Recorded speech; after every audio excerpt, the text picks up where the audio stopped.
수요일 날은 제가 이 성령님이 당신 안에서 행하실 7가지 이걸 가지고 좀 요약해서 또 말씀을 전하도록 하겠습니다. 오늘은 1장에 있는 부분 조금 그 부분을 가지고 오늘 말씀을 좀 보겠습니다.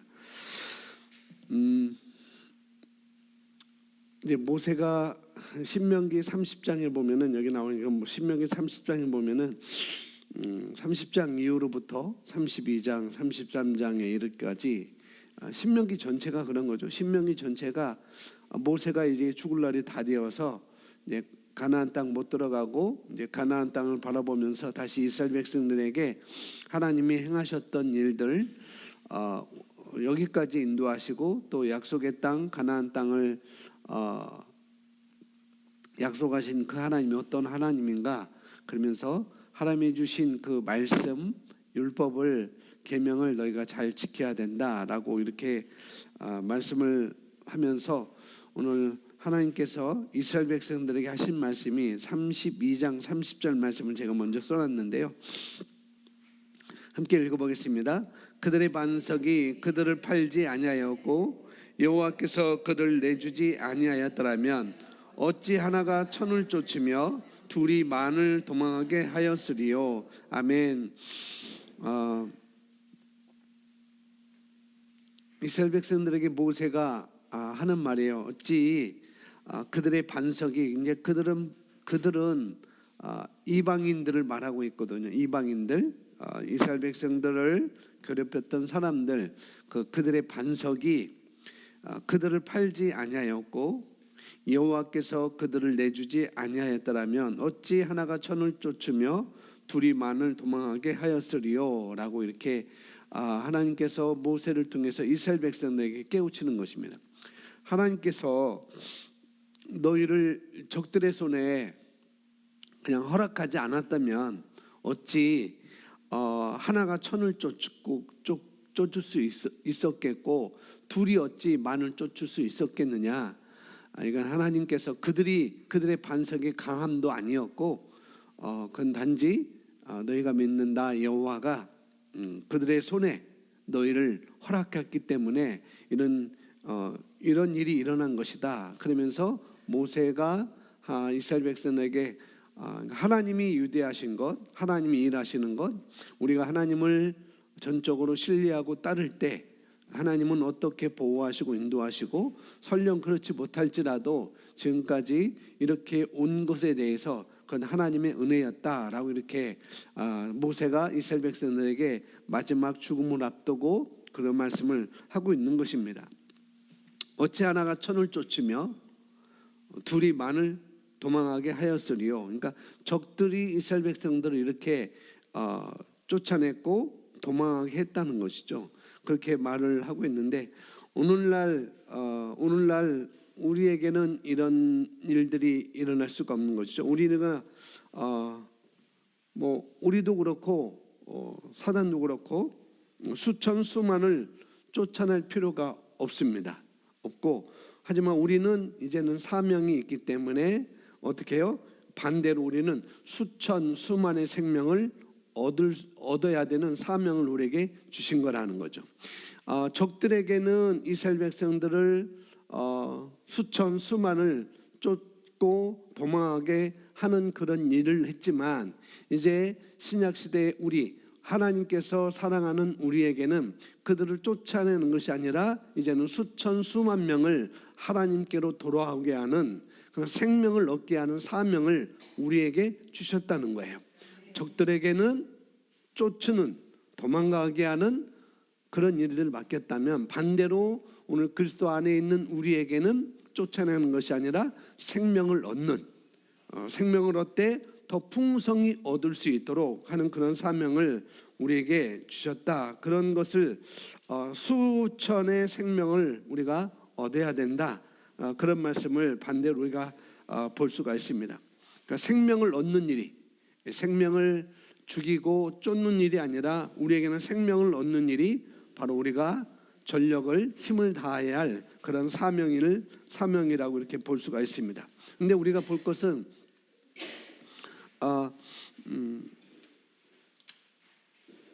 성경은 그렇게 말하죠. 에베소서 6장 12절인가요? 거기서 이렇게 말하는데 우리의 씨름은 혈과 육을 상대하는 것이 아니요 통치자들과 또 뭐라고 그래요? 권세들과 이 세상 어둠의 주관자들을 상대하는 것이다 라고 말을 하고 있습니다.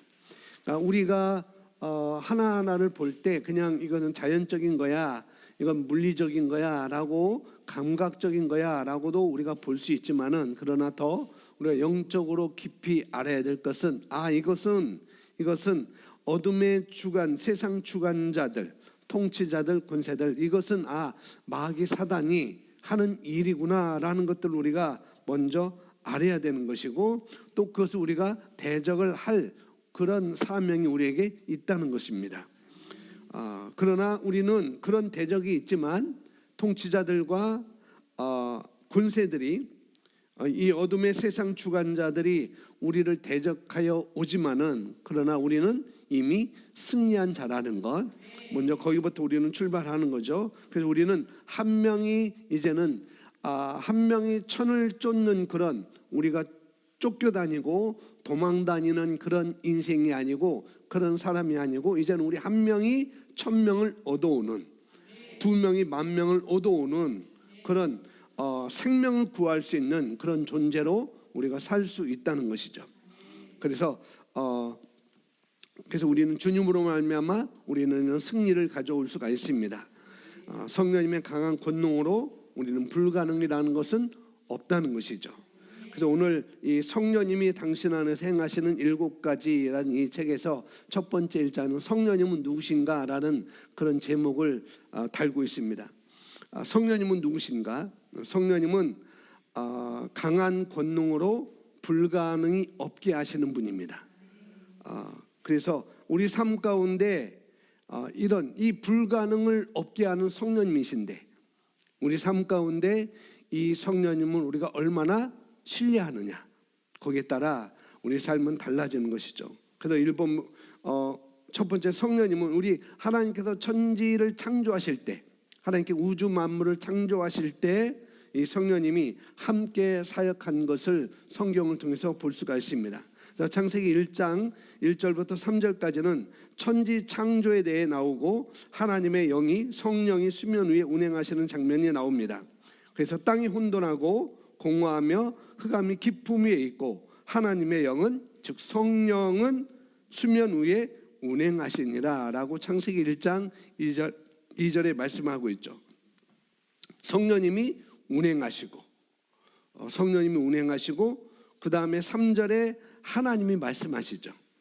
성령님이 운행하시고 하나님이 말씀하시고, 하나님이 말하십니다. 뭐예요? 하나님이 이르시되 빛이 있으라 하심에 빛이 창조됩니다. 성경이 말씀하는 성령님은 바로 하늘을 단장했던 분이다 라고 욥기서에 또 말하고 있습니다. 그는 그의 영으로 하늘들을 단장하였고 라고 말하고 있어요. 하나님께서 말씀하실 때 하나님께서 말씀하실 때 성령님은 그것이 이루어지게 하시는 분이라는 거예요. 성령님은 하나님의 일들을 행하시는 분이십니다. 그래서 하나님의 영이, 성령이 수면에 운행하실 때 하나님이 어떻게 해요? 빛이 있으라 하심에 빛이 창조된 것. 그러니까 하나님이 말씀하실 때, 여기 나온 것처럼 하나님이 말씀하실 때 성령님은 그것이 이루어지게 하시는 분이라는 거예요. 그러니까 성령님은 하나님의 일들을 행하시는 분이십니다. 성령님이 실제로 천지를 창조하실 때 함께 하셨고, 그 창조하셨습니다. 하나님의 명령을 하나님이 말씀하신 것을 실제 행하시는 분이 바로 하나님의 영이기 때문에 우리가 이 영을 신뢰한다면, 성령님은 하나님께서 온 세상을 창조하게 하신 능력이고, 성경은 이 성령에 대해서 말씀하고 있죠. 하나님께서 말씀하실 때 성령님은 그것을 이루어지게 하신 분이 성령님이시고, 그 일들을 행하시는 분이 바로 성령님이라는 것. 그러니까 하나님께서 우리 각자의 삶 가운데 어떤 일을 행하기 원하실 때, 어떤 상황이든지 나를 통해서, 나를 위해서 하나님께서 어떤 일을 말씀을 이루시기 원할 때, 어떤 일을 이루시기 원할 때 거기에는 누가 계시다? 성령님이 계시다는 거예요. 성령님이 그 일을 이루신다는 거예요. 아멘. 그것을 여기서 살펴볼 수가 있습니다. 그것을 이루시는 분은 성령님이라는 것. 성령님은 어떤 분이신가? 하나님이 말씀하신 것을 이루시는 분, 하나님께서 하시고자 하는 것을 이루시는 분이 성령님이라는 것입니다. 이것이 오늘 삶 가운데, 우리 삶 가운데, 내 삶 가운데 성령님이 필요한 이유인 것이야. 우리 모든 사람에게 그렇기 때문에 성령님이 우리에게 필요한 것이죠. 그래서 심지어는 예수님께서도 성령이 임하셔야 했던 것을 성경에서 통해서 볼 수가 있습니다. 여기 보시면은 예수님의 사역과 기적이 시작된 것은 오직 성령님께서 그의 삶에 들어오신 이유였습니다. 예수님은 하나님의 아들이지만 이 땅에 계실 때, 즉 성령님이 임하시기 전에는 하나님의 아들로서 활동하거나 사역하시지 않았음을 기억하십시오. 예수님께서는 사람 곧 사람의 아들로서 활동하시고 사역하셨습니다.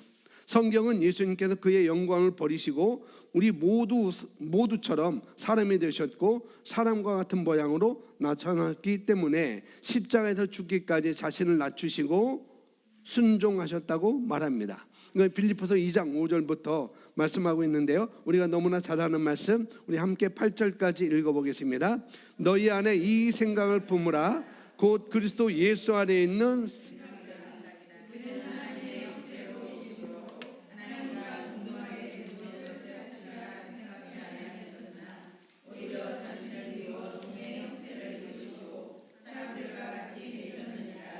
그리하여 사람과 같은 모습으로 나타나셔서 자신을 낮추시고 죽음에까지 순종하셨으니 십자가의 죽음에까지라. 한국 킹제임스 버전을 써놨는데요. 그래서 예수님께서 하나님의 아들이었을지라도 이 땅에서는 하나님의 아들로서 사역하지 않으셨기 때문에 예수님도 성령님을 가지셔야 했던 이유입니다. 예수님도 성령님이 임하셔야 했던 거라는 거죠. 그러니까 예수님이 이 땅에 사셨을 때 예수님이 그 사역을 하나님의 그 사역을 하시기 전에 이 땅에 사셨을 때 예수님께서는 다른 모든 사람처럼, 여기 빌립보서 2장 5절에 있는 말씀처럼 모든 사람처럼 예수님은 배고파하셨고, 예수님은 목말라 하셨고, 예수님은 피곤해 하셨고, 그래서 예수님은 잠도 주무셨어요. 다른 모든 사람처럼 예수님은 또 유혹을 받을 수 있는 분이었지만 그분은 어떻게 해요? 유혹에 빠지지 않은 분이었어요. 그래서 히브리서 4장에 말씀하고 있고, 우리가 마태복음, 누가복음에서 예수님께서 성령에 이끌려 광야에 가서 사단 마귀에게 시험당할 때 유혹당하지 않고 도리어 말씀으로 이긴 것을 우리가 성경을 통해서 볼 수 있었습니다. 그러니까 예수님께서 하나님의 아들로 말씀이 육신이 되어 우리 가운데 오셨음에도 불구하고 하나님과, 그래서 너희 안에 이 생각을 품으라. 곧 그리스도 예수 안에 있는 생각이라. 그는 하나님의 형체로 계심으로, 하나님의 형체로 계셨지만 하나님의 아들이었을지라도 이 땅에서는 하나님의 아들로서 사역하지 않았어요. 성령이 임하시기 전까지는. 이것이 예수님께서 성령님이 임하셔야 했던 이유였습니다. 그래서 예수님은 하나님의 영이신 성령이 임하시자 비로소 하나님의 사역을 시작하셨습니다. 사도행전 10장 38절 함께 읽어볼까요? 하나님이 나사렛 예수에게 성령과 능력을 기름부터 주셨으며 그가 두루 다니시며 선한 일을 행하시고 마귀에게 눌린 모든 사람을 고치셨으니 이는 하나님이 함께 하셨습니다. 아멘. 성령이 함께 하셨으니까 어떻게 해요? 예수님은 마태복음에는 계속 이런 일들을 하는 것을 마태복음에서는 계속 말씀하고 있습니다. 예수님의 모든 그런 기적들, 예수님께서 행하셨던 모든 그런 기적과 표적과 이적들은 바로 성령님이 그 일을 하도록 하셨다는 것이죠. 그러면 성령님은 어떤 분이신가? 성령님은 누구인가? 하나님은 삼위일체 이루시는데 성부 하나님, 성자 예수 그리스도, 그리고 성령님이십니다. 그렇다면 성령님은 어떤 분이실까요? 성령님은 하나님의 임재와 권능을 발현하는 거룩한 영이십니다. 첫 번째, 우리가 성령님은 하나님이 말씀하신 것을 이루시는 분이 바로 성령님이라고 그랬어요. 똑같은 말인데 성령님은 하나님의 임재와 권능을 발현하는 거룩한 영이다라고 이렇게 크리스 목사님은 말씀하고 있습니다. 왜 우리가 기도하면, 우리가 기도하잖아요. 우리가 기도할 때 때로는 하나님의 임재를 느끼고 또 감격을 왜 우리가 누릴까? 그것은 성령님의 임재가 우리 안에 있기 때문에 그런 것입니다. 성령님의 권능이 역사하기 때문에 우리가 그런 것을 느끼고 임재를 느끼고 감격을 우리가 누릴 수가 있다는 거죠. 또 누가 우리 영혼을 깨워서 예수님을 믿도록 하셨어요?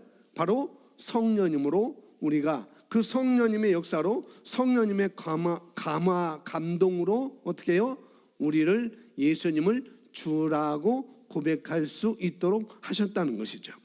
어떻게 우리가 말씀에 감동되고 감격합니까? 어떻게 우리가 찬양하다가 그런 감동과 감격하고 은혜 속에 우리가 들어갑니까? 기름 부음 속에 들어갑니까? 바로 성령님이 역사하셔서 말씀 가운데, 찬양 가운데 우리가 감동을 받고 은혜를 받고 감화를 받는 것이죠. 이런 영적인 신비를 맛보는 이유도 바로 뭐예요? 성령님 때문에 그렇다는 거예요. 모든 것이 바로 성령님 때문에 그런 거예요.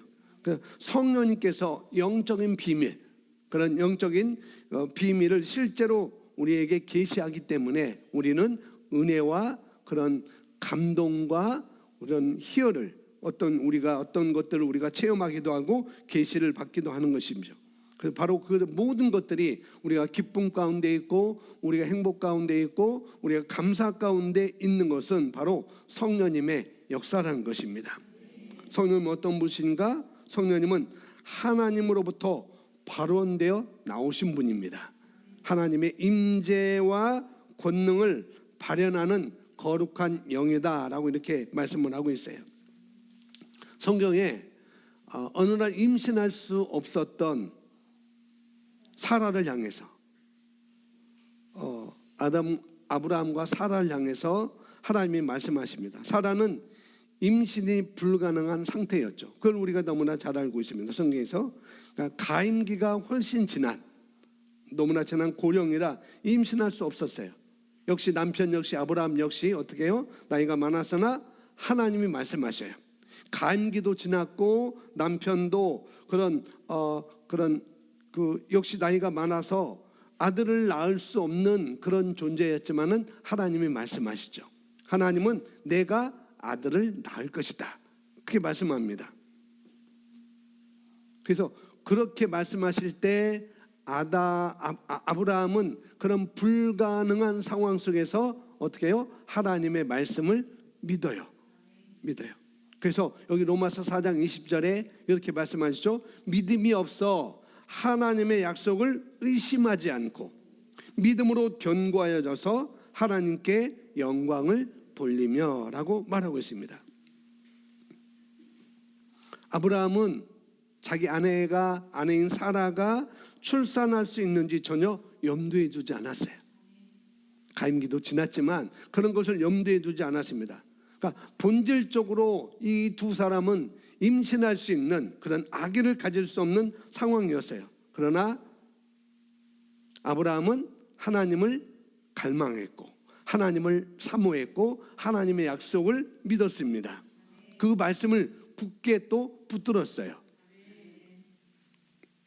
그래서 하나님이 말씀하신 그 말로 그 약속대로 이삭이 잉태되는 것을 우리가 성경을 통해서 볼 수가 있습니다. 그래서 이삭을 갈라디아서 보면은 이삭을 약속의 자녀, 약속의 자손 이렇게 표현을 하고 있습니다. 성경 갈라디아서 4장 28절은 말합니다. 형제다 너희는 이삭과 같이 뭐라? 약속의 자녀라. 약속의 자손이 무슨 뜻일까? 하나님의 말씀 가운데 모든 약속이 있습니다. 빛 가운데 말씀으로부터 이삭이 잉태됩니다. 그래서 약속의 자손입니다. 구약 이삭과는 다르게 하나님이 이번에는 사람의 힘을 빌리지 않고 자손을 주십니다. 천사가 마리아에게 나타나 말합니다. 누가복음 1장 35절 시작.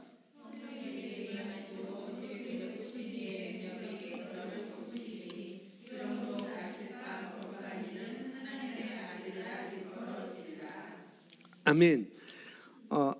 아브라함과 하나님은 이삭을 잉태할 때 사람의 힘을 빌어서 사라의 몸, 아브라함과 사라의 그 몸을 통해서 이삭을 잉태하게 만들죠. 그런데 구약과 이삭과는 다르게, 아브라함과 사라와 다르게 이번에는 사람의 힘을 빌리지 않고 천사가 마리아에게 말합니다. 성령이 내게 임하시고 지극히 높으신 이의 능력이 너를 덮으리니 이러므로 나실 바 거룩한 이는 하나님의 아들이라 일컬어지리라 라고 말씀하고 있어요. 즉 성령의 기름 부음으로 그 영혼이 마리아에게는 충만해졌죠. 성령이 내게 임하여 지극히 높으신 이의 능력이 너를 덮을 거야. 너를 덮으리니. 그래서 성령의 권능에 감동되고 그 성령의 권능에 감화되어 압도되어 마리아는 어때요? 그 말씀을 믿게 되죠. 그리고 당시 그렇게 해서 이제 마리아는 누구예요? 예수 그리스도를 잉태하게 되는 것이죠. 그리고 똑같이 그 당시 제사장이었던 사가랴와 엘리사벳 이 사람들에게도 똑같이 아브라함과 사라처럼 나이가 많아가지고 아이가 없었어요. 아이를 가질 수 있는 그런 나이가 아니었습니다. 그런데 하나님께서 천사를 통해서 가브리엘 천사를 통해서 하나님이 엘리사벳에게 다가오시죠. 내게 아들이 있을 것이다. 내가 아들이 있을 것이다. 그러니까 사가랴에게도 똑같이 내게 아들이 있을 것이다 라고 그렇게 말을 합니다. 이 두 사람은 나이가 많아서 아이를 가질 수 없는 자녀가 없었어요. 한 사람도 없었어요. 그때까지.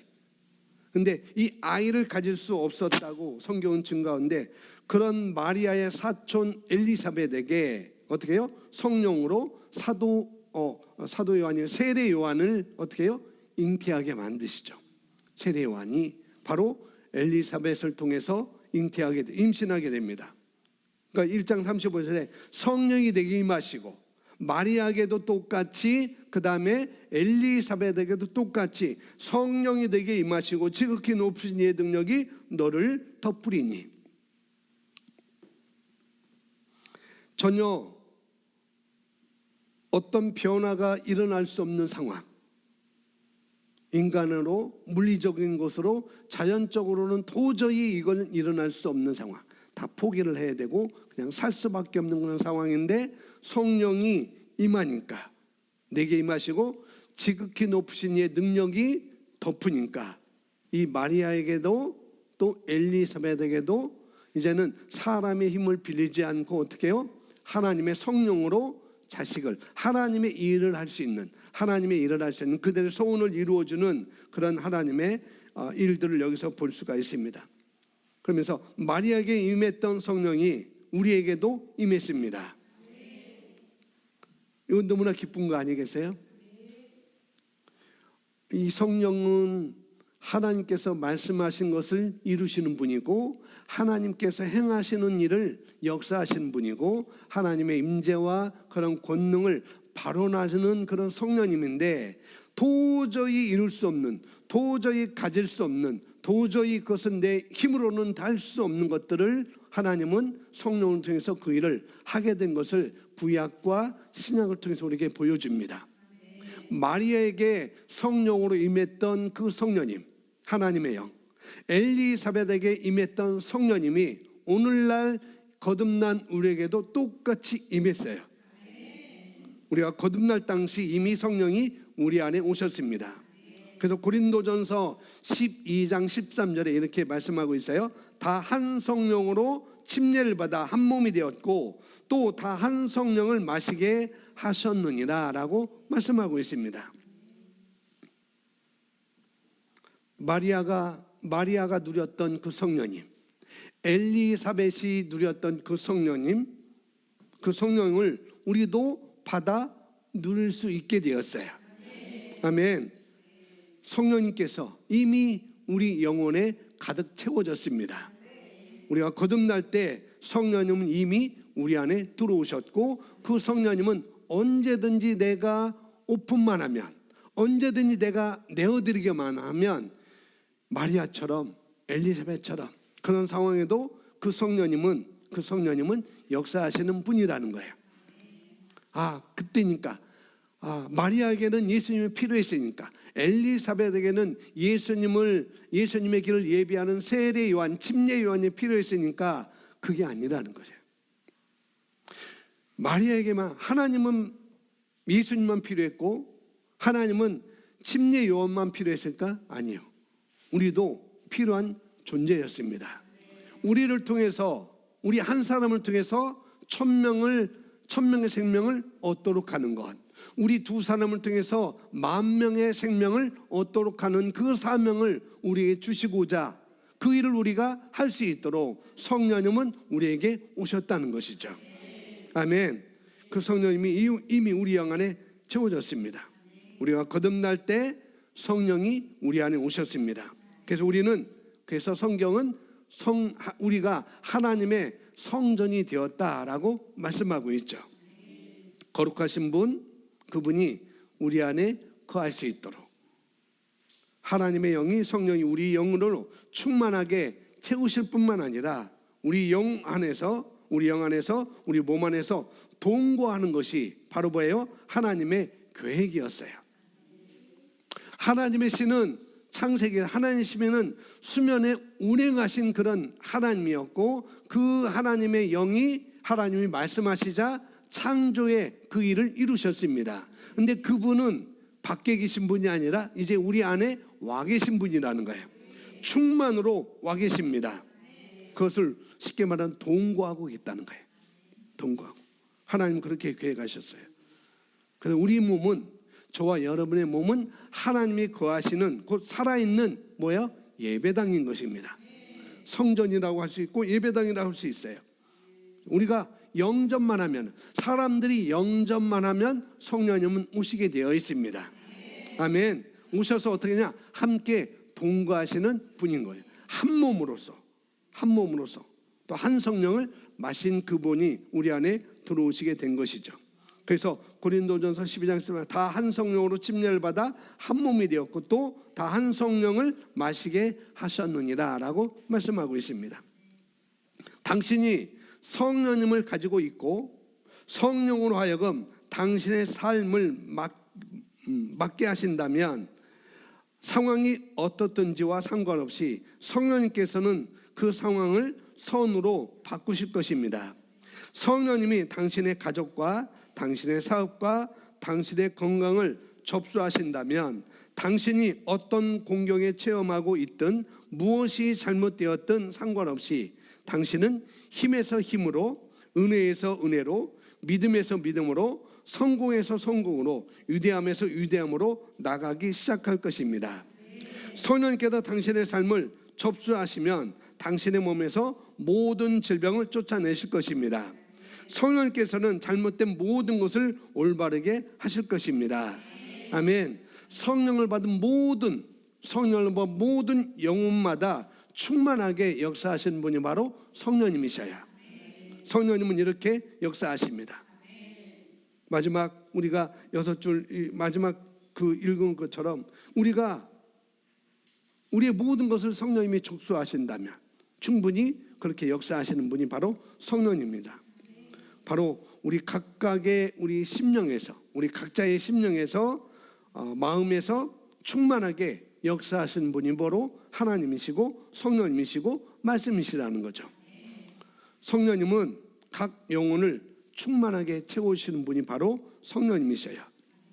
이런 권능이 창세기부터 하나님의 말씀에, 하나님의 약속에 그대로 이루신 그 성령님이 이제는 마리아에게, 엘리사벳에게, 예수님에게까지, 또 신약교회의 많은 제자들에게까지, 그리고 오늘날 우리에게까지 우리 안에 그 성령님의 권능이, 그 성령님이 우리 안에 임했다고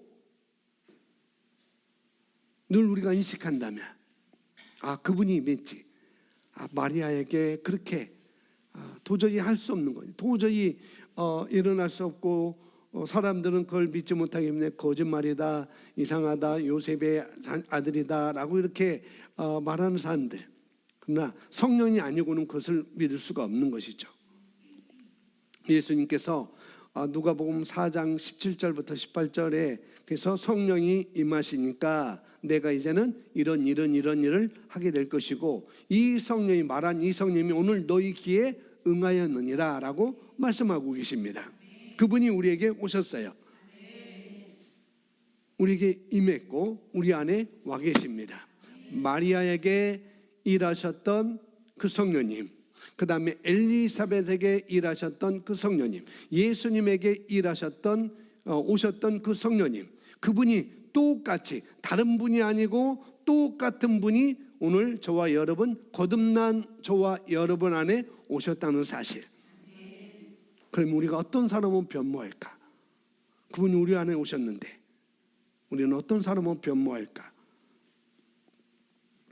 그래서 우리가 고백하는 것, 왜 우리가 패배할 수 없는지, 왜 우리는 패배할 수 없죠? 왜? 이런 분이 우리 안에 와 계셔서 역사하시기 때문에. 그러니까 우리가 역사하도록 내드리는 거예요. 그러면 우리는 패배할 수가 없는 것이고, 그래서 강한 성령의 권능이 충만하게 임재해서 우리는 절대 불패하는 그런 존재인 것입니다. 성령님은 하나님이 주신 은사이기도 해요.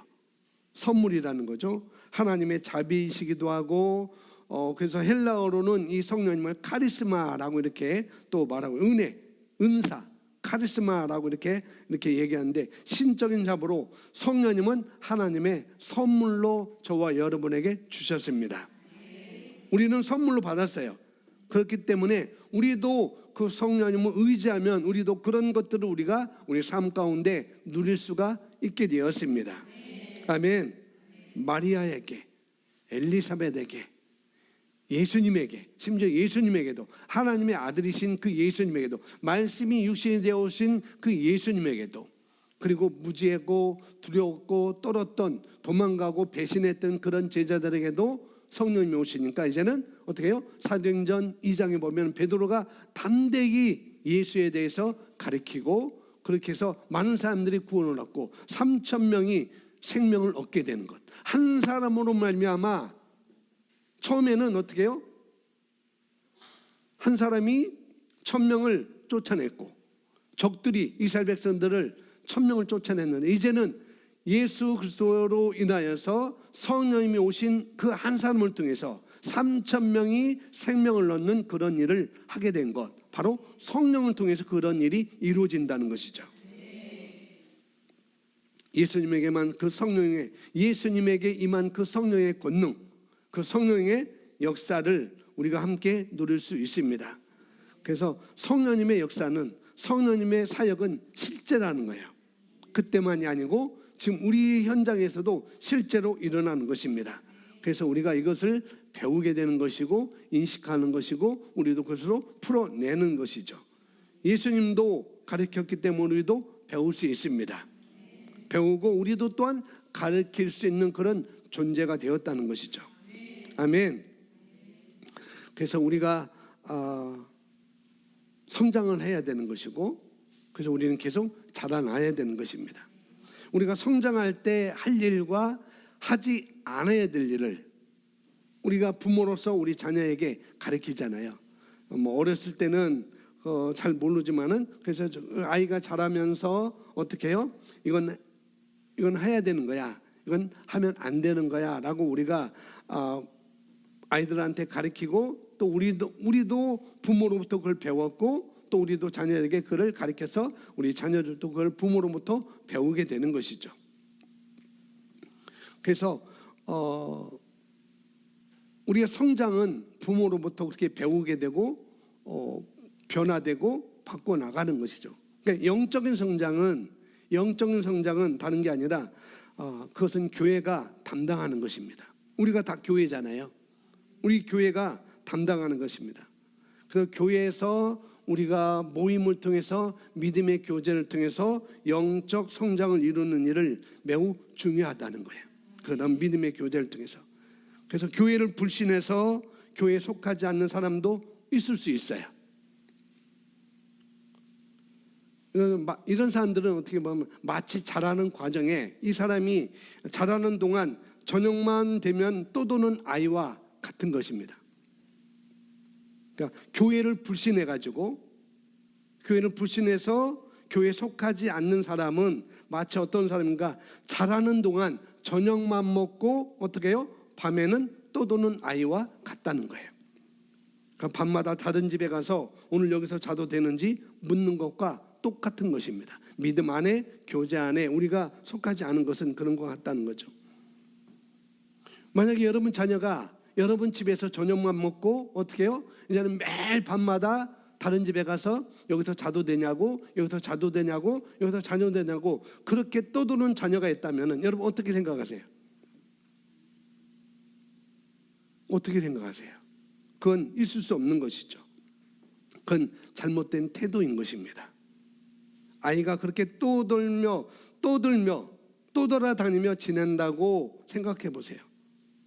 그래서 우리가 한 교회에 속하기를 거부한다면, 믿음의 공동체, 믿음의 교제 안에 우리가 속하기를 거부한다면 영적으로 떠도는 영혼이 될 수밖에 없다는 거예요. 똑같이. 그래서 우리가 교회 안에서 영적 성장이 필요한 것이고 말씀을 통해서 영적 성장이 필요한 것입니다. 성령님은 우리에게 그냥 오신 거 아니에요. 우리 모든 영접한 모든 그리스도인들에게 이런 성령의 역사를, 그 권능을 우리 안에 오신 것입니다. 우리가 성장해서 이 성령을 풀어내기만 한다면 우리는 자연적으로 영적으로 성장할 수 있습니다. 그래서 영적으로 성장하면 힘에서 힘으로, 은혜에서 은혜로, 또 믿음에서 믿음으로, 성공에서 성공으로, 유대함에서 유대함으로 나가게 될 거라는 거죠. 그러니까 우리는 성령님을 계속 우리가 풀어놓는 그런 작업을 우리가 늘 해야 되는 것입니다. 그래서 성령님에 대한 하나님의 약속은, 성령님에 대한 하나님의 약속은 저와 여러분 그리고 모든 사람들 위해선 약속이었습니다. 그 약속을 하나님은 지키시고 이루시는 분이십니다. 그래서 우리 성령님은 어떤 분이신가? 오늘 간략하게 딱 말하면은 하나님께서 말씀하시는 것을 꼭 이루시는, 반드시 이루시는 분이 바로 성령님이라는 거. 하나님께서 행하실 일을 역사하는 분이 바로 성령님이라는 것. 하나님의 임재와 하나님의 권능을 우리 삶 가운데 충만하게 하시는 분이 바로 성령님이라는 것. 그 성령님이 마리아에게 오셨고 엘리사바에게 오셨고 예수님에게 오셨고 많은 제자들에게 오셨고 오늘 거듭난 우리에게도 똑같이 오신 분이라요. 그분이 한 몸이 되었어요. 우리 안에 동거하고 계십니다. 그래서 그분을 인식하고 여러분 삶 가운데 모든 것 가운데 이분을 역사하도록 우리가 믿음을 가지고, 믿음이 약해지지 않고 믿음을 가지고 약속을 믿고 살아간다면 이 시대에도 충분히 그분은 역사하시는 분이라는 것을 여러분 인식하시고 살아가시면 되겠습니다. 아멘.